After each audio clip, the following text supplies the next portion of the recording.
Assalamualaikum warahmatullahi wabarakatuh.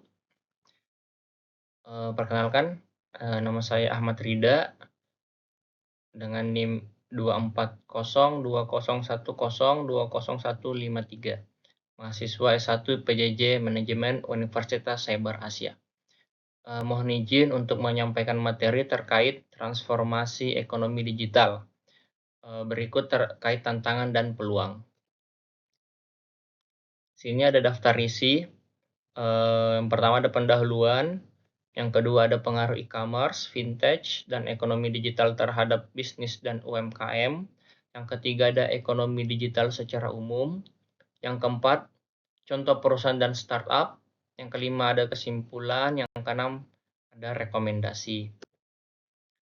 Selanjutnya terkait pendahuluan, ada 3 poin.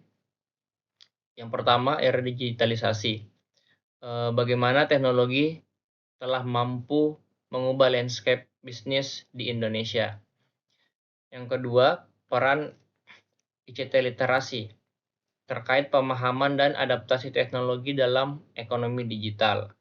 Yang ketiga, ada tujuan presentasi menganalisis tantangan dan peluang ekonomi digital khususnya pada sektor e-commerce dan vintage. Selanjutnya, pengaruh e-commerce, vintage, dan ekonomi digital terhadap bisnis dan UMKM. E-commerce terkait dampak positifnya, pertama memudahkan akses pasar bagi UMKM melalui platform digital. Selanjutnya, efisiensi dalam transaksi dan distribusi barang. Dan peluang ekspor lebih mudah melalui marketplace global. Adapun tantangannya meliputi persaingan tinggi dengan perusahaan besar. Yang kedua, keamanan data dan transaksi digital.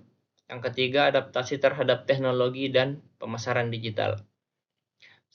Selanjutnya terkait vintage atau finansial teknologi, dampak positifnya yang pertama, akses pendanaan lebih luas melalui pinjaman digital dan crowdfunding. Yang kedua, kemudahan transaksi digital melalui e-wallet dan payment gateway.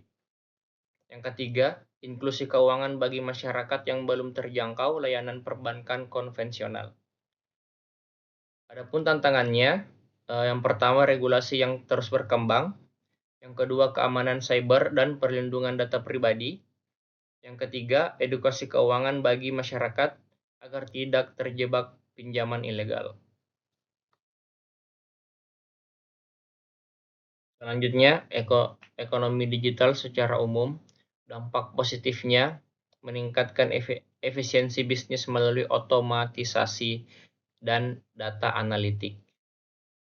Yang kedua, membuka peluang pekerjaan baru di bidang teknologi. Yang ketiga, inovasi produk dan layanan berbasis teknologi. Adapun tantangannya, yang pertama, kesenjangan digital antara wilayah perkotaan dan pedesaan. Yang kedua, adaptasi tenaga kerja terhadap digitalisasi. Yang ketiga, infrastruktur digital yang masih berkembang. Contoh perusahaan dan startup. Sini ada yang pertama, Shopee dan Tokopedia. Platform e-commerce terbesar dengan berbagai inovasi digital. Selanjutnya ada Genius dan Akulaku. Merupakan startup vintage yang memberikan layanan perbankan digital modern. Selanjutnya ada Kredivo dan Modalku, yaitu layanan pinjaman digital yang mendukung UMKM. Dan yang terakhir ada Genius dan Ruang Guru, EduTech, yang membantu meningkatkan literasi digital masyarakat. Sebagai kesimpulan, yang pertama, ekonomi digital membuka peluang besar bagi bisnis dan UMKM untuk berkembang. Yang kedua, tantangan seperti persaingan, regulasi, dan keamanan digital harus diatasi dengan strategi yang tepat. Yang ketiga, pemanfaatan teknologi secara optimal akan mendukung pertumbuhan ekonomi Indonesia ke depan. Sebagai rekomendasi, poin pertama, meningkatkan literasi digital bagi pelaku bisnis dan masyarakat. Yang kedua, mendorong regulasi yang mendukung inovasi digital tersebut. Yang terakhir, memperkuat infrastruktur digital di seluruh wilayah Indonesia. Baik, terima kasih. Itu saja yang dapat saya sampaikan. Mohon maaf jika ada kekurangan. Wassalamualaikum warahmatullahi wabarakatuh.